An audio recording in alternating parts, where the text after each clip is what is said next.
Hello students, कैसे हो आप सब। एमएस स्कूल में आप सबका हार्दिक स्वागत है। आज हम स्टैंडर्ड 9 सब्जेक्ट हिंदी में इकाई 9 निर्भय बनो जो आज हम पढ़ने वाले हैं, जिनके लेखक है फणीश्वरनाथ रेणु, जिनका जन्म सन 1921 और निधन सन 1977 में हुआ था। बाजू में जो चित्र दिया गया है वो हमारे लेखक फणीश्वरनाथ रेणु का है। तो यहाँ पे जो ये निर्भय बनो जो हमारी इकाई है, जिनमें हमें जो सीखने को मिलता है जो है निर्भयता, कि हमें है किसी से डरना नहीं चाहिए। तो निर्भयता है वो बहुत बड़ा गुण है और बचपन से ही इस गुण का विकास होना चाहिए। लेखक के उपन्यास कितने चौराहे से लिए गए इस अंश में सभी पात्र नवयुवक है और उन सब में निर्भयता है वो दिखाई देती है। जो डरते हैं उन्हें निडर बनाने का प्रयत्न किया जाता है। तो ऐसे हमारी जो इकाई है जिससे हमें डरना नहीं है, हमें कोई भी मुसीबत हो किसी का भी हम सामना कर सके, ऐसे हमें निर्भय बनना है। तो ये इकाई आज हम पढ़ना शुरू करेंगे। ये जो इकाई है वो हम आत्मसात करते हैं। तो चलो हम शुरू करते हैं। इनके लेखक है फणीश्वरनाथ रेणु, जिनका जन्म सन 1921 और निधन सन 1977 में हुआ था। तो चलो सबसे पहले हमारे जो लेखक है उनके बारे में हम जान लेते हैं। प्रसिद्ध आंचलिक कथाकार रेणु का जन्म बिहार में वर्तमान बिहार के पूर्णिया जिले के आरोही हिंगना गांव में हुआ था। उनकी शिक्षा दीक्षा उनके गांव विराटनगर जो नेपाल तथा वाराणसी में हुई। उन्होंने भारत तथा नेपाल के स्वाधीनता आंदोलन में सक्रिय भाग लिया तथा कारावास भोगा। कुछ समय तक उन्होंने आकाशवाणी पटना में कार्य किया। अपने पहले उपन्यास मेला आंचल के प्रकाशन के साथ ही वे विख्यात हो गए। उसके पहले ही वे एक कहानीकार तथा रिपोर्टर्स लेखक के रूप में साहित्य जगत में सुपरिचित हो चुके थे। तो यहाँ पे पहला ही वर्ड ऐसा दिया गया है, प्रसिद्ध आंचलिक। तो आंचलिक का मतलब कि अर्थ होता है प्रादेशिक, कि ये जो प्रादेशिक कथाकार रेणु जो जिनका जन्म है बिहार, जो अभी बिहार का जो पूर्णिया जिला है, आरोही हिंगना नामक जो गांव है, उनमें उनका जन्म हुआ था। तो उनकी जो शिक्षा दीक्षा ही वो जो विराटनगर और वाराणसी से हुई थी। और उन्होंने भारत और जो नेपाल, उनका जो स्वाधीनता का जो आंदोलन हुआ था, तो उस आंदोलन में भी उसने भाग लिए थे और उस आंदोलन की वजह से वो कारावास यानी कि वो जेल भी गए थे। और उन्होंने आकाशवाणी पटना ने भी क्या कार्य किया है। और उनकी जो पहली लिखी हुई उपन्यास है मेला आंचल, वो जब भी प्रकाशन हुई तो उसके साथ ही वो विख्यात हो गए, कि वो प्रसिद्ध हो गए। उसके पहले वो एक कहानीकार थे और कहानीकार के साथ साथ वो रिपोर्टाज यानी कि अहवाल, जो अहवाल लिखते हैं ना, तो अहवाल लेखक के रूप में साहित्य जगत में वो सुपरिचित हो चुके थे। रेणु जी की रचनाओं में उनका जीवन अनुभव मुखरता है। मुखरता यानी कि मुख्य है। जीवन की स्वरूपता कुरूपता को मानवीय सहृदयता तथा पूर्ण तटस्थता के साथ उन्होंने अपनी रचनाओं में व्यक्त किया है। उनकी भाषा में लोक बोलियों के शब्दों का प्रयोग ध्यान आकर्षक है। भाषा में ताजगी और नयापन है। मेला आंचल, परती परिकथा, जुलूस, प्लुट्टू बाबू रोड, कितने चौराहे आदि उनके प्रमुख उपन्यास तथा ठुमरी, अग्निखोर, एक आदिम रात्रि की महक आदि उनके प्रमुख कहानी संग्रह है। भारत सरकार ने उन्हें पद्मश्री की उपाधि से सम्मानित किया था। तो हमारे जो लेखक है रेणु जी, उनकी जो रचना है, उनकी जो कृति है, तो उनमें मतलब कि जो जीवन है हमारा, उनका जो अनुभव है वो मुख्य देखने को मिलता है। और हमारे जीवन की अच्छाई और बुराई है वो भी मानव सहृदय से और पूर्ण तटस्थ के साथ, मतलब कि किसी भी प्रकार का भेदभाव के बिना उन्होंने अपनी जो रचना है, अपनी जो कृति है, उसमें उन्होंने व्यक्त किया है। और उनकी जो भी रचना है उनमें उसकी भाषा में जो लोक बोली, जो लोक के द्वारा जो बोली गई जो बोलियाँ है, उनके का जो शब्द प्रयोग है वो बहुत अच्छे से किया गया है और वो ध्यान आकर्षक भी है। और उनकी भाषा में ताजगी और नयापन रहता है। और उन्होंने बहुत से ऐसे प्रमुख जो उपन्यास यहाँ पे नाम भी बताए गए हैं और कहानी है, कहानी संग्रह, वो भी उनके द्वारा लिखे गए हैं। और हमारे भारत सरकार के द्वारा उन्हें पद्मश्री की उपाधि से भी सम्मानित किया गया है।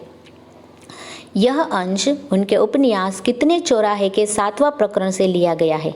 विद्यार्थी जीवन में ही मानवीय सामाजिक मूल्यों के प्रति कथानायक मनमोहन का कैसे झुकाव होता है, इस अंश में उसका चित्रण है। शिक्षक इस पाठ से निर्भयता के गुणों का विकास करने का प्रयास करेगा। मैंने आपको पहले ये जब हमने शुरुआत की थी तब भी बताया था कि ये जो अंश है वो सबसे पहले कहाँ से लिया गया है। तो ऐसे भी प्रश्न है वो बोर्ड में भी पूछे जाते हैं। तो 10th की कक्षा को ध्यान में रख के भी आप अभी से ही ये सब वर्ड्स है, कोई ऐसी मतलब लाइन है, किसी ने पुरस्कार दिया है तो ऐसी लाइन है वो आप अभी से ही अपनी टेक्स्ट बुक्स में अंडरलाइन करते जाना। तो यहाँ पे भी जो कितने चुराहे जो उपन्यास है उनका जो 7वां प्रकरण है वहाँ से ये निर्भय बनो है वो जो यूनिट मतलब कि ये जो इकाई है वो लिया गया है। और यहाँ पे भी विद्यार्थी के जीवन में हमारे जो मानवीय और सामाजिक जो मूल्य है उसके प्रति जो कथानायक है जो मनमोहन, जिसे मोना का नाम भी मतलब निक नेम से भी बुलाया जाता है, वो हम पार्ट में देखेंगे, इकाई में देखेंगे कि मानवीय जो सब मूल्य है उसके प्रति उनका जो झुकाव कैसा है, उनका एक छोटा सा अंश है इस मतलब कि उसका जो चित्रण है उसमें बताया गया है। और इस पाठ से हमें क्या सीखना है, तो इस पाठ से हमें निर्भय रहना चाहिए, हमें किसी से डरना नहीं चाहिए। ऐसा जो निर्भयता का गुण है वो हमें इस जो इकाई से सीखना है। तो चलो हम अपनी इकाई है उनकी शुरुआत करते हैं। प्रियोदा। प्रियव्रत राय मैट्रिक में पढ़ता है। स्कूल के सभी लड़के और मास्टर उसको प्यार करते हैं। स्कूल ही नहीं, उस छोटे से कस्बे में उसको प्रायः सभी जानते हैं। हर रविवार की सुबह बगल में झोली लटका कर सन्यासी आश्रम के लिए मुठिया वसूल करने निकलता है। कभी अकेला, कभी साथियों के साथ। स्कूल का कोई छात्र या शिक्षक बीमार पड़ा कि प्रियोदा अपनी टोली के साथ उसके घर पर हाजिर। जब तक रोगी भला चंगा न हो जाए उसका दल सेवा में जुटा रहता है। सबसे पहले यहाँ पे प्रियोदा नामक एक लड़के का हमें परिचय मिलता है कि प्रियोदा, जिसे प्रियव्रत राय कहते हैं, और वो मैट्रिक में पढ़ता था और स्कूल के सभी जो लड़के थे और शिक्षक को सब उससे बहुत प्यार करते हैं क्योंकि वो सबकी है वो हेल्प करता था, सबकी मदद करता था। और स्कूल ही नहीं बट उस कस्बे में मतलब जो छोटा सा जो गांव थे तो उसमें सब छोटे छोटे बच्चे हैं वो भी उसे जानते थे। जब भी रविवार को जो स्कूल की छुट्टी रहती है तो सुबह वो बगल में एक झोली लटका कर, जैसे वो पे आते ना कि बहुत से ऐसे जो सन्यासी साधु संत जो आते हैं घर पे कुछ दीक्षा के लेने के लिए, तो वो कैसे अपने बगल में झोली लटका कर हम जो कुछ भी देते हैं तो ले लेते। तो वैसे भी ये जो प्रियव्रत राय है जिसे प्रियोदा कहते हैं वो अपनी जो मतलब रविवार की छुट्टी रहती है तो सुबह उठ के झोली डाल के वो सन्यासी आश्रम, जो आश्रम का नाम है, उस सन्यासी आश्रम के लिए मुठिया वसूल करने का मतलब ये पूरा एक मुहावरा है। तो वो आप अंडरलाइन भी कर सकते हो, नीचे उसका अर्थ भी लिख सकते हो कि मुठिया वसूल करना यानी क्या है, तो किसी अच्छे काम के लिए मुट्ठी भर अनाज है वो लोगों से मांगना।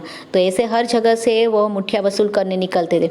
कभी कभी वो अकेले जाते थे, कभी उनके साथियों मतलब कि उनके जो जब सब लड़के थे उनके जो दोस्त थे वो भी उनके साथ जाते थे। स्कूल का कोई छात्र या फिर कोई शिक्षक जब बीमार पड़ता है तो प्रियदा अपनी टोली यानी कि अपना दल, मंडली, जो उनके सब जो दोस्त थे वो इकट्ठे होके जो काम करते थे, तो पूरा जो उनका दल था तो उनके साथ मिलकर उनके घर पे पहुंच जाते थे और उनकी सेवा करते थे। और जब तक रोगी मतलब कि जो बीमार है वो भला चंगा यानी कि स्वस्थ, जब तक वो भला चंगा ना हो जाए यानी कि वो स्वस्थ न हो जाए, उनका जो दल था मतलब कि उनकी जो मंडली थी वो पूरा सेवा में जुटा रहता था।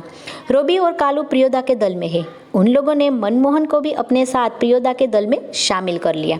तो यहाँ पे देखो सब अलग जो उनके दल के सभी जो लड़के हैं उनके जो नाम है वो यहाँ पे बताए गए। तो जो रोबी और कालू है वो भी प्रियोदा के मंडली में थे और उन लोगों ने जो मनमोहन है जो नया लड़का है उनको भी अपने साथ प्रियोदा के दल में शामिल कर लिया। हर शनिवार को परमान के उस पार बालूचर पर प्रियोदा के दल के सदस्य स्कूल की छुट्टी के बाद जमा होते हैं। खेलकूद, गाने बजाने के अलावा प्रियोदा दुनिया भर की खबरें सुनाते हैं। रविवार का प्रोग्राम तय करते हैं, किस मोहल्ले में कौन जाएगा मुठिया वसूलने, किस बीमार की सेवा करने कौन कौन जाएगा। अब क्या करते हैं, शनिवार के दिन वो लोग क्या करते हैं, जो परमान है वो एक नदी का नाम है, एक नदी का जो नाम है उस पर है वो जो बालूचर मतलब कि जो नदी का जो रेतीला पट रहता है ना, वहाँ पे ये पूरी मंडली है, मंडली के पूरे सदस्य लोग हैं वो इकट्ठे हो जाते हैं। कब, तो जब स्कूल की छुट्टी होने के बाद वो सब इकट्ठे जमा होते हैं, यानी कि वो इकट्ठे हो जाते हैं।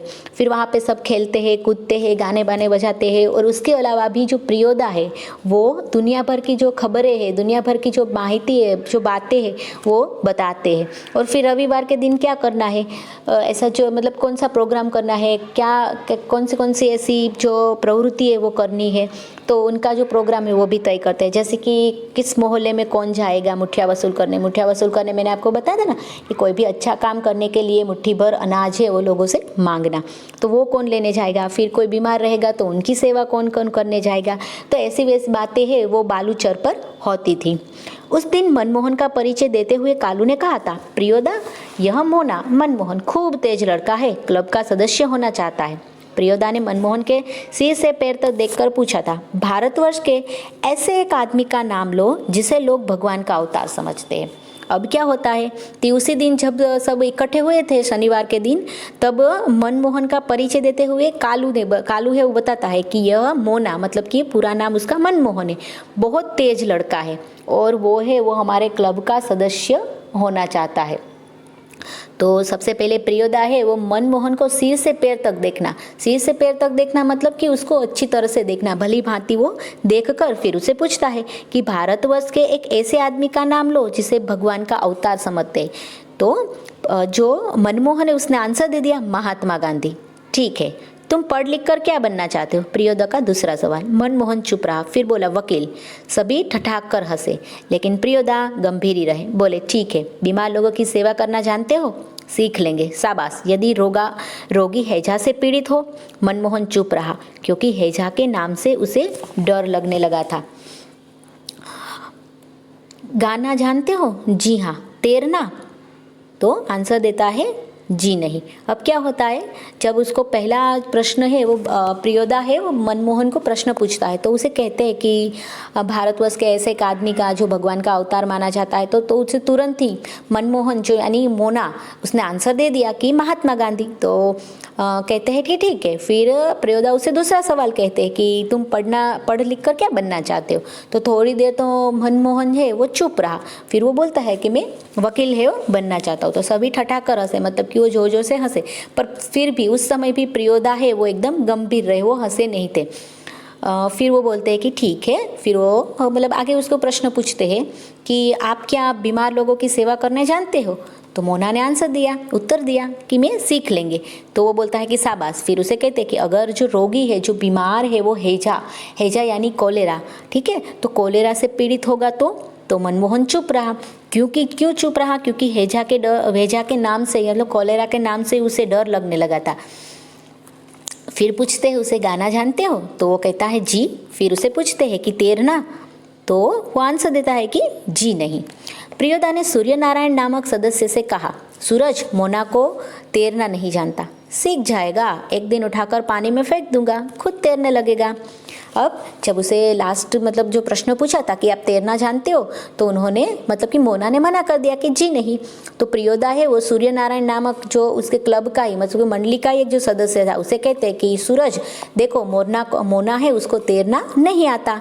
तो जो सूर्य नारायण है वो क्या उत्तर देते हैं कि कोई बात नहीं, सीख जाएगा, एक बार मैं उसे उठाकर पानी में फेंक दूंगा, वो खुद तैरने लगेगा। सभी हंसे। सूर्य नारायण पढ़ने में कमजोर है, लेकिन शरीर उसका मजबूत है, रोज 100 दंड बैठक करता है। उसके साथ ही सूरज पहलवान कहते हैं, उसको दल के सदस्य को तैरना सिखलाना उसी का काम है। अब देखो यहाँ पे सूर्य नारायण का भी परिचय दिया गया है। उनके अलग अलग जो हमने देखे थे ना कि रोबी, कालू, प्रियोदा, अब ये सूर्य नारायण है। अभी जो मनमोहन है जिसे मोना भी कहते हैं, वो भी इनके जो क्लब है उसमें शामिल हो गए। तो जो सूर्य नारायण है वो कैसा था, तो पढ़ने में थोड़ा कमज़ोर था, पर उसका जो शरीर है वो बहुत ही मजबूत था। और वो हर रोज़ कितना, तो 100 दंड बैठक मतलब कि उठक बैठक वो करता था, दंड लगाता थे। तो सब उसके जो सदस्य थे, जो उसके साथी थे, उसको सूरज पहलवान कहते थे। और जो दल के जो सदस्य को तैरना नहीं आता था, उसको तैरना सिखलाने का काम ये सूरज नारायण यानी कि सूरज को सौंपा गया था। उस दिन सभी ने नए सदस्य मोना यानी मनमोहन से गीत सुनने की इच्छा प्रकट की। मनमोहन पहले लजाया, किंतु जब प्रियोदा ने आग्रह किया तो उसे खखाकर गला साफ किया। कौन गीत गाए वह, उसने शुरू किया। राम रहीम जुदा करो भाई दिल को सच्चा रखा जी। ठीक है, अब सब जो ये क्लब के जो सदस्य है उस सब सदस्य ने जो नया जो था मनमोहन मोना यानी जो मनमोहन उनसे गीत सुनने की इच्छा प्रकट की। तो सबसे पहले तो जो मोना है वो लज्जाया यानी कि उसे शर्माया। फिर जब प्रियोदा ने उसे आग्रह किया कि आप गाओ, तब उसने गला साफ किया और वो कौन गीत गाए वह इसने शुरू किया। कि कौन सा गीत शुरू किया, तो कि राम रहीम न जुदा ना करो भाई दिल सच्चा रखो जी। कि राम हो या रहीम हो सब एक ही है, पर उसको अलग अलग धर्म में मत बांटो, बस अपना दिल है वो सच्चा रखो, ऐसा उन्हें गीत है वो सुनाया। गीत समाप्त होने के बाद प्रियोदा बोले, वाह बहुत मीठा गला है तुम्हारा कालू, तुम प्रभात फेरी वाले दोनों गीत मोना को सिखा देना। सूरज पश्चिम की ओर झुक गया, बालूचर पर लाली उतर आई, परमान की धारा पर डूबते हुए सूरज की अंतिम किरण झिलमिलाई। पखेरु दल बांधकर बांस वन की ओर लौटने लगे। प्रियोदा के दल के सभी सदस्य पंक्ति बांधकर लौटे। पुल के पास एक गाड़ीवान तन्मय होकर गीत गा रहा था, भोला गरीब का दिन पहिया हरब भोला गरीब का दिन। ठीक है, अब जैसे ही गीत समाप्त होता है तो गीत समाप्त होते ही प्रियोदा है वो उसे कहते हैं कि तुम्हारा गला बहुत अच्छा और तुम बहुत मीठा गाते हो। तो वो कालू से कहते हैं कि हमारी जो प्रभात फेरी वाले जो दोनों गीत है वो मोना को सिखा देना। और वैसे ही जो सूरज है वो पश्चिम की ओर झुक रहा था, मतलब कि सूर्यास्त हो रहा था। तभी जो बालूचर मतलब कि जो रेतीला जो तट है, उस रेतीले तट पर सूर्य के जो हम कहते हैं ना लाल, मतलब कि सूर्य का जो प्रकाश है जब वो सूर्यास्त होता है तो उनका जो प्रकाश है वो बालूचर पर आ रहा था। और जो परमान जो मतलब जो नदी की धारा पर डूबते हुए सूरज की अंतिम किरण है वो दिखाई दे रही। पखेरु यानी कि पक्षी, जो पक्षी भी है वो अपने दल है वो बांधकर जो बांस है उसको लेकर वो अपने वन की यानी अपनी घर की ओर लौटने लगे। सूर्यास्त के समय वो भी अपने घर की ओर चले जा रहे थे। फिर प्रियोदा भी अपने जो दल के है वो सभी सदस्यों एक पंक्ति मतलब कि एक हार में वो सब जा रहे थे। तो पुल के पास एक गाड़ीवान है वो तन्मय यानी कि मग्न या तल्लीन होकर है वो गीत गा रहा था। सूरज ने भी उसी सुर में सुर मिलाकर गाना शुरू किया। एक टाजे लोटा छल, बे छल तीन पनिया, पीबत काल लोटा लेके छीन। कृत्यानंद झा ने कहा, विद्यापति की लाचारी है, लाचारी टटठाई। ठीक है, अब क्या होता है कि उसने जो एक गीत गा रहा था कि भोला गरीब दिन पहिया हरब भोला गरीब दिन, ऐसा जो उसने मतलब गीत गा रहा था। तो सूरज है वो तो सूरज जो था ना, हमने आगे मतलब बताया गया था कि सूरज नारायण जो पहलवान था, तो उसने भी उसी सुर में मतलब कि वो सुर में है वो गा रहा था। तो वो भी मतलब अपनी तरह से एक प्रकार की वो क्या करे, जो मस्ती कर रहे थे तो वैसा वो करा था, तो वो भी अपनी तरह से कुछ भी गा रहा था। तो कृत्यानंद जो था उसने भी ऐसा कहा कि विद्यापति की लाचारी, जो विद्यापति है मतलब कि मैथिली भाषा के जो प्रसिद्ध कवि है विद्यापति, उनकी लाचारी मतलब कि उनका एक लोकगीत है। लाचारी लोकगीत। तो फिर सब हंसने लगते हैं। बालूचर के उस पार किसी ने फायर किया। एक पखेरु बालू पर गिरकर छटपटाने लगा। उसका जोड़ा विकल होकर बहुत देर तक रोता रहा। मटमेले अंधकार में एक अर्दलनुमी आदमी दौड़ा हुआ आया और मरी हुई चिड़िया के डैन को पकड़कर चिल्लाया, मिल गया हुजूर। अब क्या होता है कि बालूचर पर जो रेतीला पट था उसके उस पार किसी ने फायर किया था, और जैसे ही मतलब गन से फायर किया था तभी एक पखेरु यानी एक पक्षी है उसको शायद गोली लगी थी, और वो बालू यानी कि जो रेती का जो पट था उस पर गिरकर वो छटपटाने लगता है।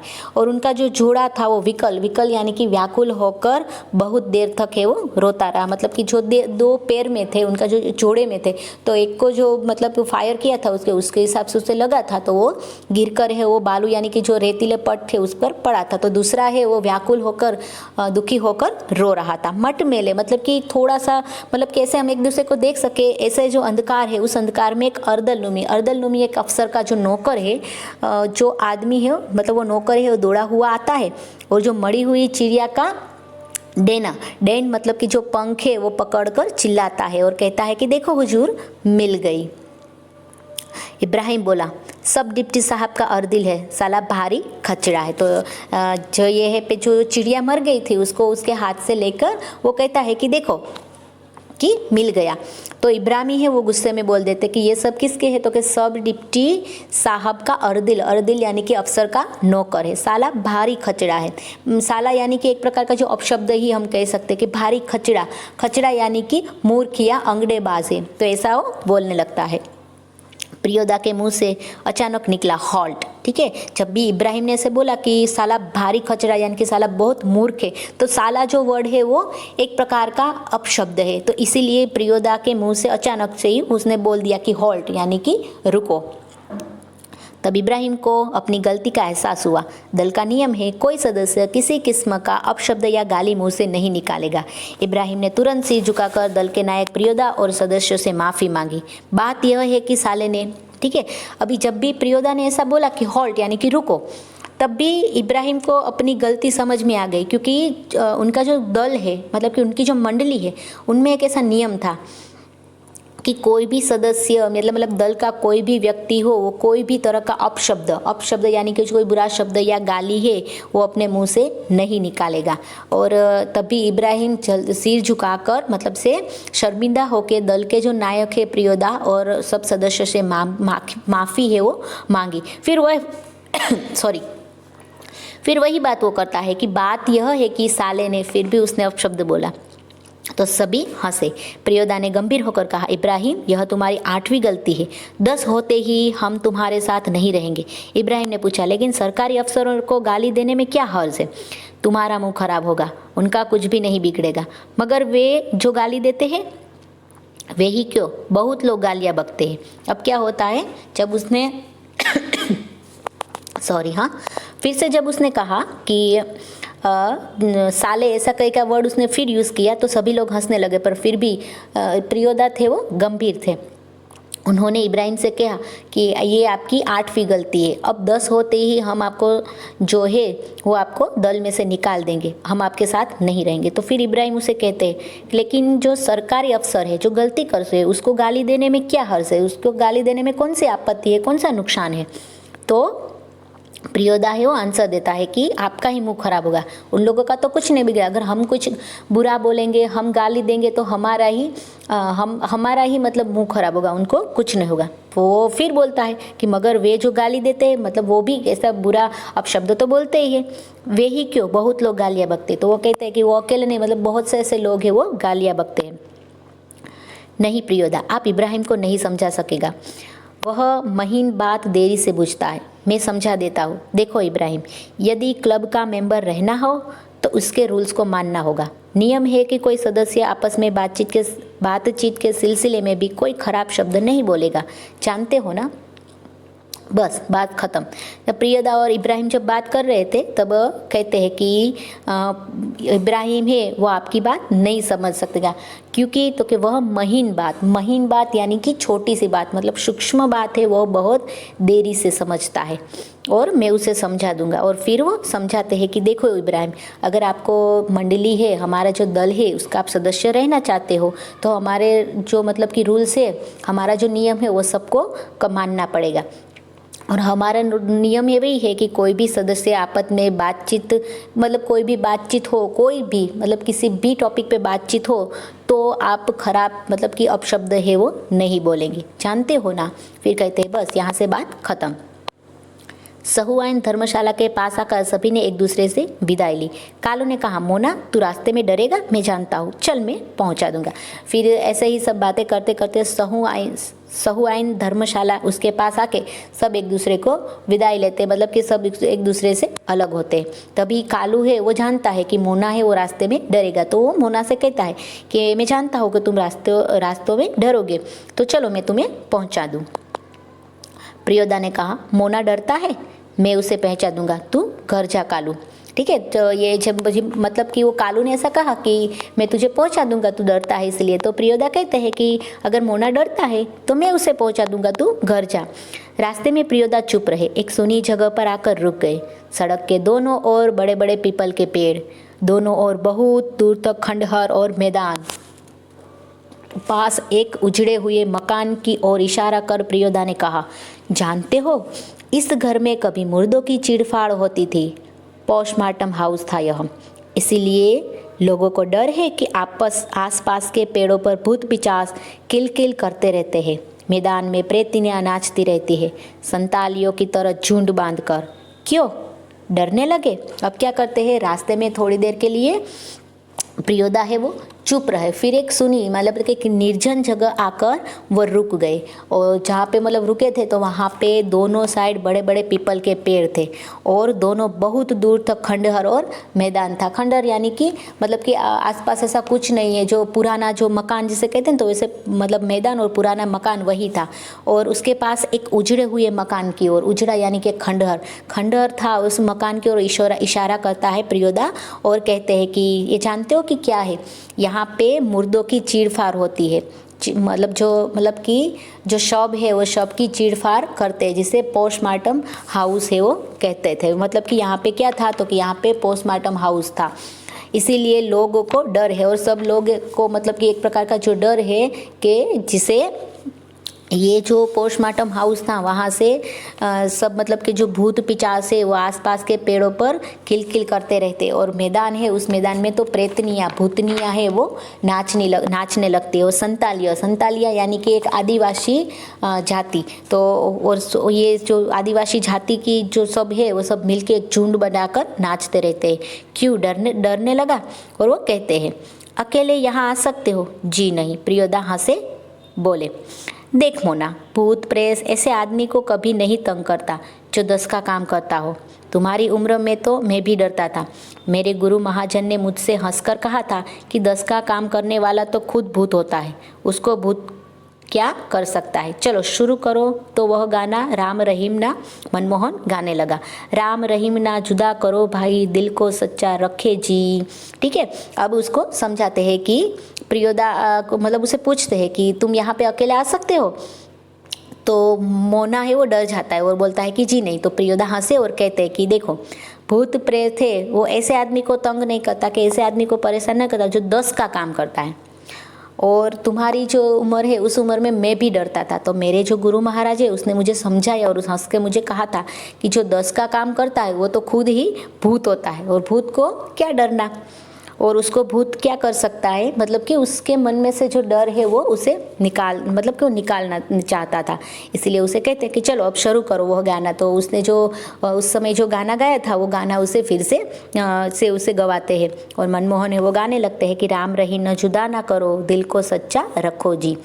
तो यहाँ पे हमारी जो ये इकाई है वो पूरी होती है। शब्दार्थ और टिप्पणी भी हम एक बार देख लेते हैं। परमान मैंने आपको बताया था, एक नदी का जो नाम है, बालूचर यानी जो रेती का पड़, जुदा यानी कि अलग, आग्रह यानी कि अनुरोध करना, फरमाइश करना या भी हर्ट करना कि नहीं नहीं आप गाना सुनाओ, ऐसे हम करते हैं ना। पखेरु मतलब कि पंख वाले, या फिर हम पक्षी कह सकते हैं। दल यानी कि टोली, जून मंडली, पंक्ति यानी कि एक कतार, तन्मय यानी कि तल्लीन होना, मतलब कि आजू बाजू में क्या हो रहा है वो भी आपको पता ना होना। नाचारी, वहाँ पे लाचारी है, लाचारी मतलब कि एक लोकगीत। विकल यानी कि व्याकुल या दुखी। हॉल्ट जिसका मतलब होता है रुको। हर्ज यानी कोई नुकसान या आपत्ति। रूल्स यानी नियम। अपशब्द यानी कि गाली या बुरा शब्द। संताल, जो संताल है वो एक आदिवासी जाति है। छचड़ा मतलब कि अंगड़ेबाज या फिर मूर्ख। मुहावरे भी यहाँ पे दिए गए जो हमने अपनी इकाई में भी पढ़े हैं, पर एक बार हम देख लेते हैं।